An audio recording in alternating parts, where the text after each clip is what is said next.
It's so great to see new faces and familiar faces. Thank you so much for coming. Yes, I insisted on this step because after teaching for 4 decades, I really feel it's important for the audience to see the speaker's face. So I don't want you to be looking at the top of my head. And I used to tell my students that when they would perform or read, is hold everything up here as much as possible. But this lectern is not adjustable. So these nice people at the club arranged this, but they said, don't step in the middle because it might break. So you see me go down, you know that I forgot. You'll know that I forgot those directions. Anyway, good evening, and it's wonderful to see you.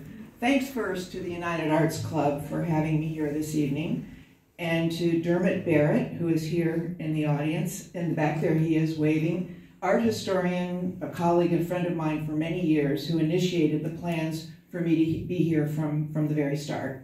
And thanks also to the great team here at the club, Mary Pavlidis, who you just heard from, Philip Monahan, Mary DeBlackham, and Lars Mitchell. Now, you know, a key theme in my book is something called bashirt, and that is a Yiddish word that can be variously translated as one's destined soulmate, or it can mean serendipity, kismet, destiny. And I use it as destiny because I will tell you that it was bashirt that led me to learn amazing things in my search. Almost uncannily, almost to the point where the person who was helping me in my visit to Belarus, my father was born in Poland, but by the time I went there to look for his birth certificate, it was now in Belarus, right? The name of the city is Brest-Litovsk, or Brest, or Brzezh, depending on which country was ruling it. So the entire story in my book is about how paths opened for me in this uncanny fashion, almost to the point where I say this wonderful woman who is still my friend, Nina Marchenko, who was my guide in Belarus, we're still in contact after all these years. She got chills like I did. She said, I've helped other people find family connections, but never this easily. So the entire story is based on bashirt. So bashirt continues right up to tonight. Years ago, I taught a course at UCLA in the 80s called Writing About the Fine Arts, which was really a wonderful pleasure for me. That was back in the day when universities had plenty of money and they let faculty write their own courses. Those days are gone. But I love visual arts, and even before I met my husband, and I loved writing about them. So we had a course there, and a student who was in that class, it was a small seminar, came to me and said, Dr. Balgley, I've met and I found in the Grunwald Center for Graphic Arts on the UCLA campus someone with your surname, an artist with your surname, Jacob Balgley. And so I still can see her, Tamara. I said, oh, you've probably misspelled my surname. People always do.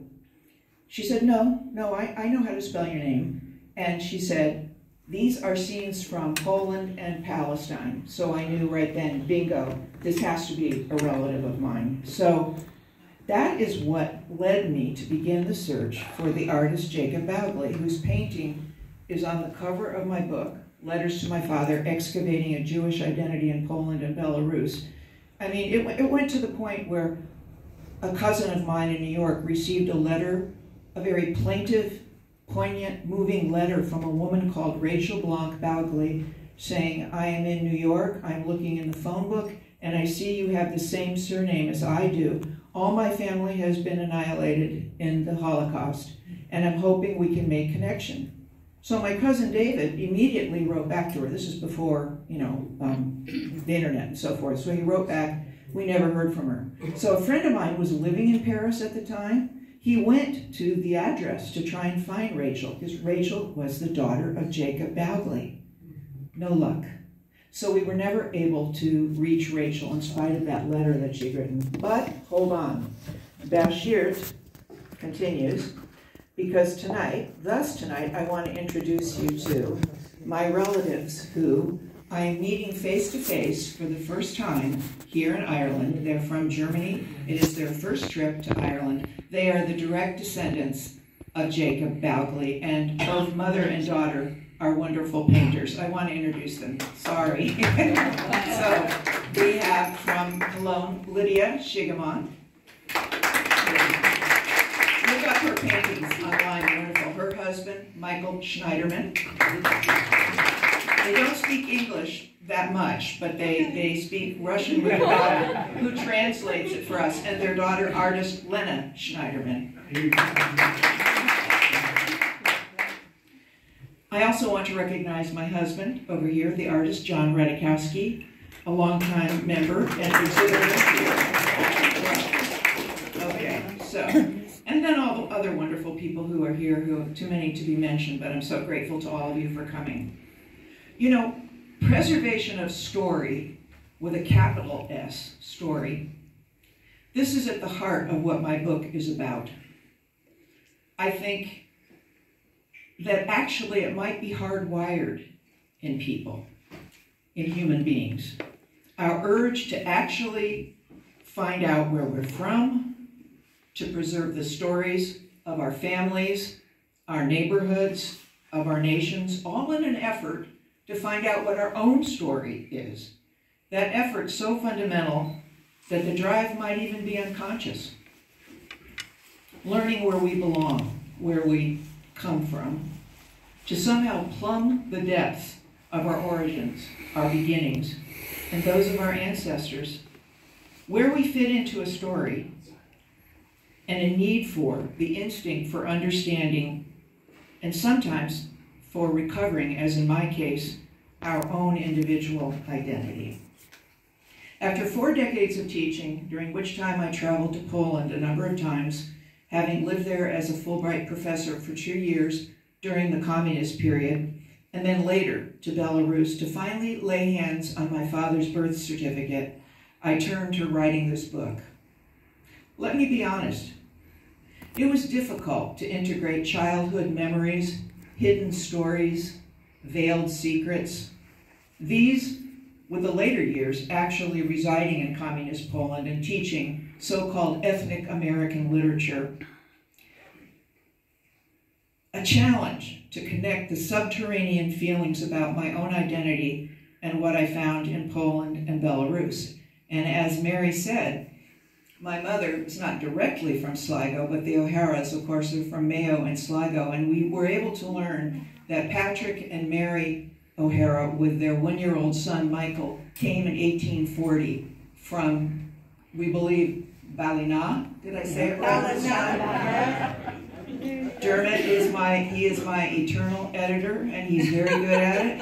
And he says that last night I said Ballina again. And the first time I asked someone about that, they said, I've never heard of that town. Where is that? So, Ballina. Ballina. All right, thank you. Emphasis on the A. I understand that. I've marked here a big accent mark. And you know, that's where Joe Biden's from. So, you know, I'm in good company. Anyway, they came and we were able to learn about that background. So Ireland, Irish literature, Irish culture, Irish people has always been very important to my family. You'll see a little more about that when I go on. The book covers a wide expanse of time and space, invokes a number of themes. It wouldn't be possible to give voice to all of those themes tonight, but I'll name a few of them here.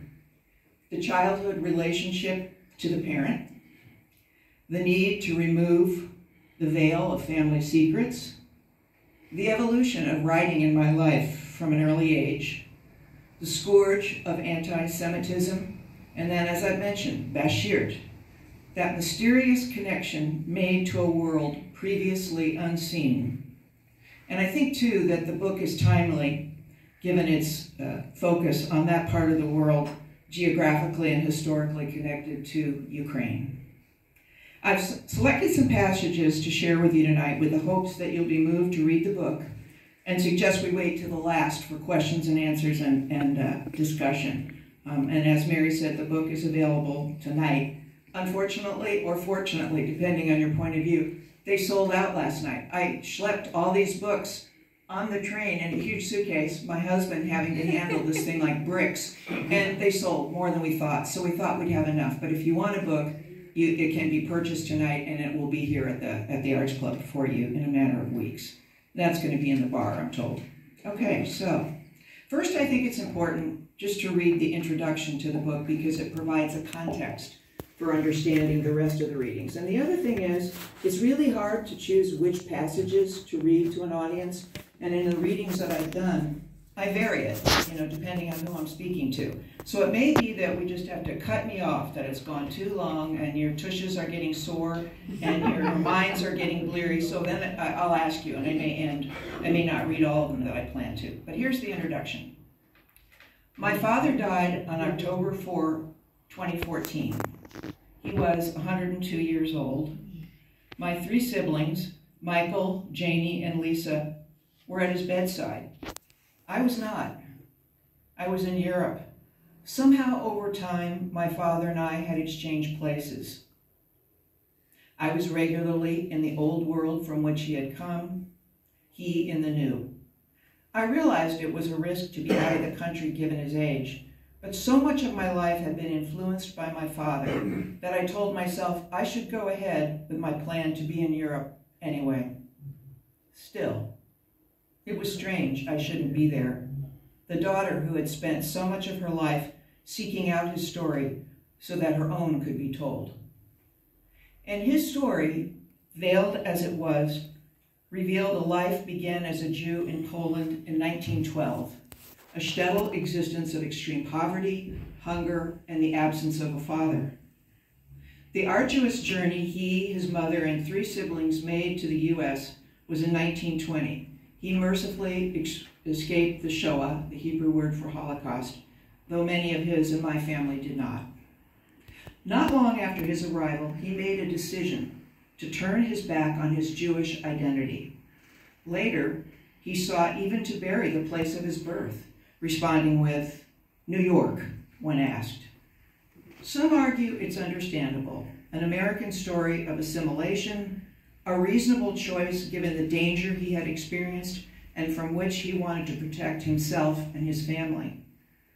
But the abandonment of his true story, the erasure of his history, exacted a price, and that price became the heart of my conflict with my father. From as early as childhood, I was compelled to recoup that history. That drive felt fueled by forces unbidden, forces I could not even explain. And as I said earlier, I call it beshirt, the Yiddish term variously translated often as one's destined soulmate, I invoke as destiny. Even as a child, I was following in his footsteps with my enchantment with music. Even then, I was drawn to so-called otherness in people, everyday exoticisms in my local neighborhood, before I knew such was in him and in me. His silences were a mystery and troubling to me. His sudden emotions about certain events, like the murder of the Israeli athletes in Munich, when he told my mother in my presence, "If the world is like this, I don't want to live in it." And her horrified look that told me this was not the first time she had heard reactions like this from him. I felt his tottering. On the one side, taking joy in his music and his science, yet on the other, not too far from giving up on the world. His dark view would flicker in and out of his enthusiasm for Chopin, Shakespeare, Einstein. I had gone to Poland to learn hard truths, but maybe especially because of his ambivalence towards life, also to rescue hope. He had not approved initially of my going, yet he was ultimately game, coming to visit me in Poland with my mother. His trip surprised him. I surprised him. I shook him at points out of his denial and pessimism. But it needs saying, I also inherited those traits. The closest he and I touched on the shared ambivalence about life was when he smiled with understanding as I told him I had heard a saying, "There is nothing so whole as a broken Jewish heart." The candle child phenomenon, the idea that one child in a family is designated and unbidden, becomes the receptacle for history lost, the source of light for forgotten or repressed memory, fit my role in the family, the one member moved by forces uninvited to retrieve what had been lost, a role maybe even hardwired. Such retrieval requires a search, a dredging up from the well of requisite forgetting, often attended by shame. I intuited my father's shame, his disdain for his past. Given the pathos of his